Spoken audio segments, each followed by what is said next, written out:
Hey everyone, in this video I'm going to review the Emerald Prepaid Virtual Credit Card. The Emerald Prepaid Virtual Credit Card is a digital version of the H&R Block Emerald Card, mainly used during tax season.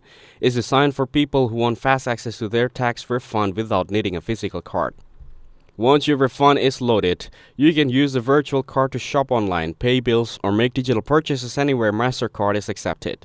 It's easy to set up through the H&R Block app or website, and you don't need a credit check to get one.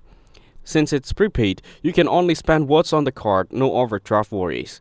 It's safer than carrying cash and more secure since you can lock or cancel it easily.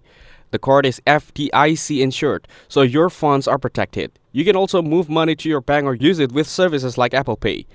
However, there are some fees like ATM withdrawals and inactivity charges. Customer service can be slow, especially during tax season. The card doesn't help build credit since it's not a real credit card. Still, it's convenient way to get and spend your refund without waiting for a check. Overall, it's best for short-term use, especially during tax time. Thank you everyone for watching this video. Hope you get some value. Make sure to like the video and subscribe. Goodbye.